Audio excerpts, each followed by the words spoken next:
dari Nona.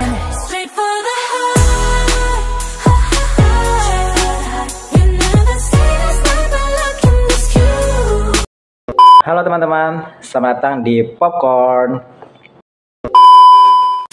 Pada Popcorn kali ini seperti biasa aku akan nge-rewind atau aku akan memberitakan kembali berita-berita pop culture yang lewat di beranda kita, di FYP kita, supaya teman-teman gak ketinggalan dengan berita-berita pop culture.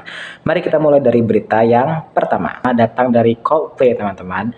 Jadi di tanggal 16 sampai 25 April kemarin, Coldplay itu melaksanakan atau menggelar konser dari tour mereka di Korea Selatan. Nah, yang menarik dari konser Coldplay ini adalah awalnya kan Coldplay itu mengundang Twice ya sebagai pembuka atau opening stage dari konser dia. Tapi ternyata ada surprise stage gitu dari Jin BTS dan juga dari Rose Blackpink gitu. Jadi banyak yang bilang bahwa ketika menonton Coldplay di Korea itu dapat plus 3 gitu loh. Kita dapat Jin dari BTS, member full Twice, sama Rose dari Blackpink. Untuk Jin sendiri itu ikut menyanyikan gitu ya lagu My Universe yang kolaborasi BTS sama Coldplay gitu.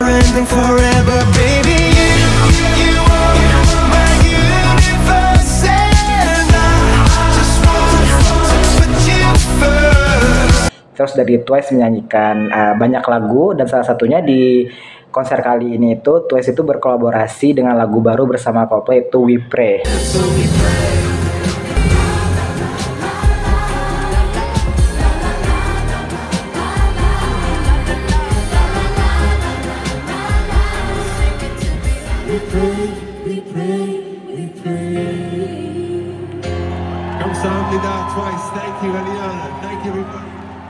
Yang ditujukan untuk Palestina gitu ya. Jadi kayak menunjukkan sisi humanity dari lagu ini kayak gitu. Terus dari Rose sendiri itu menyanyikan lagu Apate yang merupakan lagu kolaborasinya dengan Bruno Mars.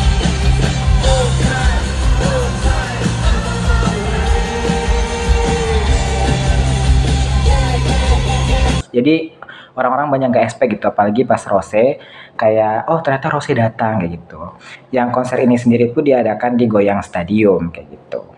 Berita kedua datang dari Les Seraphim pada tanggal 19 sampai 20, 2 hari di bulan April.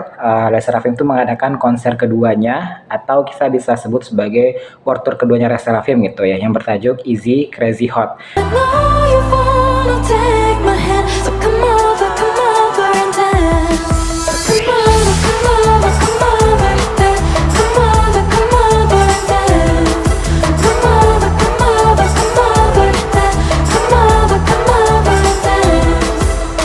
Yang nama konser ini tuh mirip dengan trilogi dari mini album mereka gitu ya. Ada Easy, Crazy, dan Hot.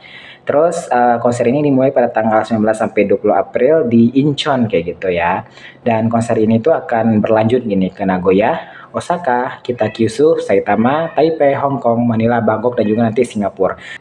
Nah, dari semua negara ini kita tidak tahu nih apakah Indonesia akan masuk line up atau kita memang di skip oleh Les Seraphim, tapi semoga nanti Indonesia hadir sebagai salah satu line up kota Jakarta yang akan dikunjungi Les Seraphim gitu ya, mau dekat Encore atau di tengah-tengah nanti gitu.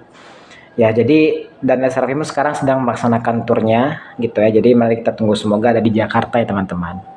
Terus selanjutnya di awal Mei kita disuguhkan dengan berita mengejutkan dari debut dari Nona.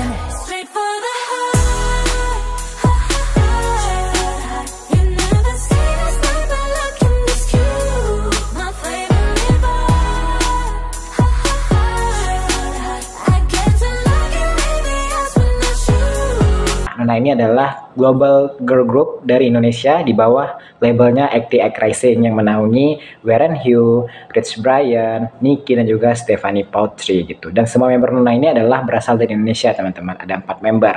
Ada Baila, ada Esther, Shaz, dan juga ada Christy gitu ya. Terus Nona itu tuh debut dengan lagu Shoot yang menampilkan landscape Indonesia yang beragam seperti sawah, pantai, curug, dan masih banyak lagi yang lainnya. Terus dan lagunya juga enak gitu kan, lagu si Nona ini gitu. Semoga Nona ini tuh bisa mempertahankan budaya Indonesia ini dan menjadi global girl group yang keren gitu ya di internasional kayak gitu. Selain itu, Nona tuh juga dijadwalkan untuk tampil di salah satu festival terbesar di LA yaitu HITC, Head in the Cloud, yang satu panggung dengan G-Dragon, 21, Rich Brian, Yongkai, Sunkist, DPR Ian gitu. Kita bangga gak sih? Ada global group dari Indonesia yang akhirnya tampil di HITC teman-teman gitu ya. Terus lanjut di hari esoknya di tanggal 3 sampai 45 Mei itu ada konser dan tour dari BTS J-Hope yang diadakan di Jakarta gitu.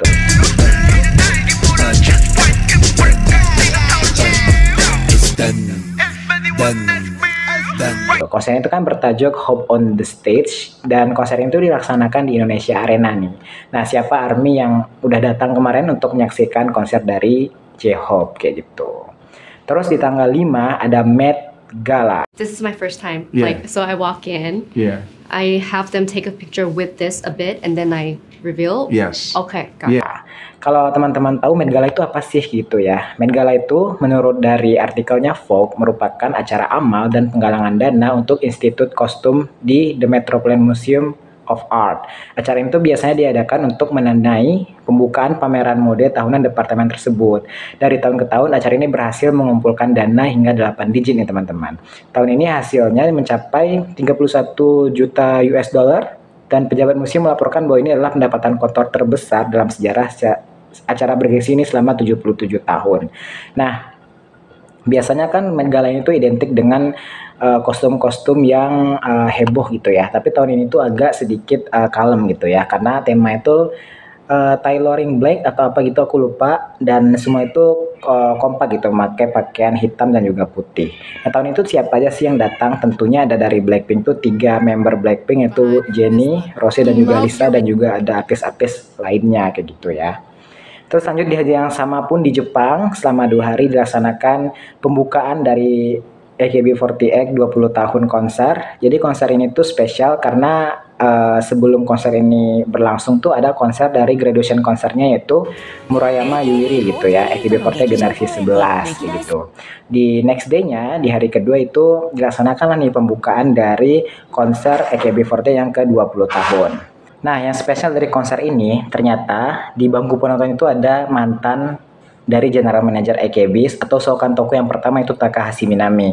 Yang secara tiba-tiba Takahashi Minami itu ditunjuk untuk menjadi support team leader yang tugasnya itu adalah untuk mengumpulkan ex-member untuk bisa hadir di konser akbar di bulan Desember nanti. Nah, pastinya tuh kita berekspektasi tinggi ya. Harusnya Takamina bisa mengumpulkan member legend seperti Maeda Atsuko, Oshima Yuko, Itano Tomomi, Shinoda Mariko, Kojima Haruna, Kashiwagi Yuki, dan banyak lainnya. Dan semoga bisa memanggil Watanabe Mayu gitu ya. Walaupun ini menjadi hal yang mustahil tapi semoga bisa gitu ya. Selain itu di konser ini tuh nggak cuman konser tunggal Desember nanti, tapi akan juga ada tour dan juga banyak kegiatan-kegiatan untuk menyambut tahun ke-20 dari AKB ini kayak gitu. Menarik bukan? Selanjutnya di tanggal 9 sampai 11 Mei itu ada acara KCON yang diadakan di Jepang.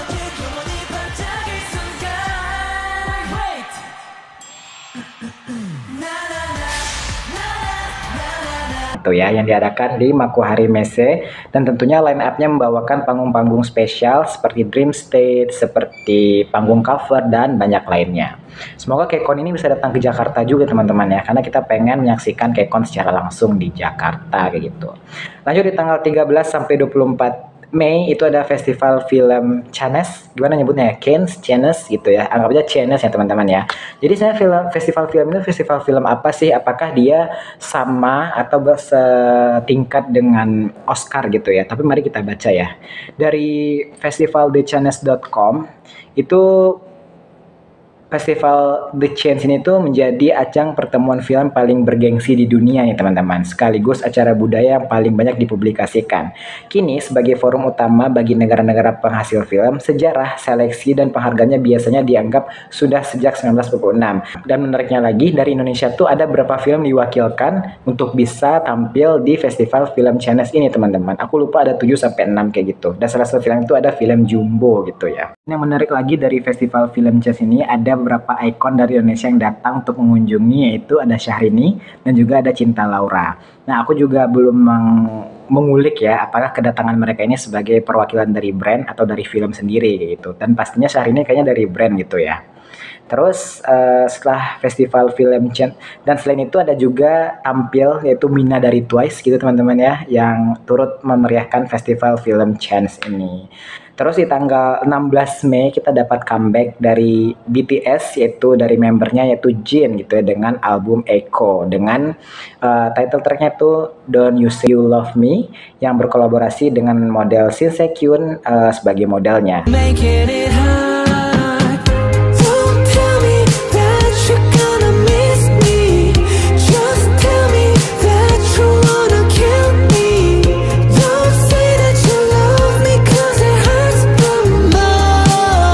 Di MV ini tuh menceritakan tentang dinamika Jin yang mencintai wanita secara ugal-ugalan gitu ya, kalian bisa lihat di MV-nya kayak gitu.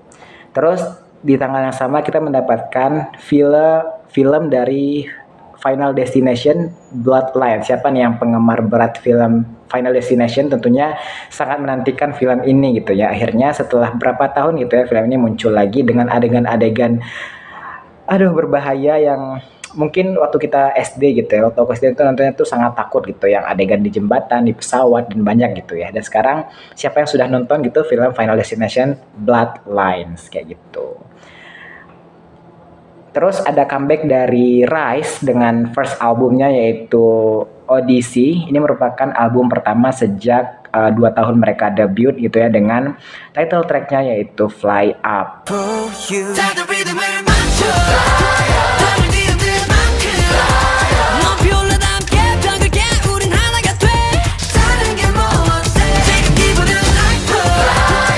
Oke gitu teman-teman ya. Siapa nih fans Bryce gitu di sini yang sudah menantikan album studio pertama dari Rise ini kayak gitu.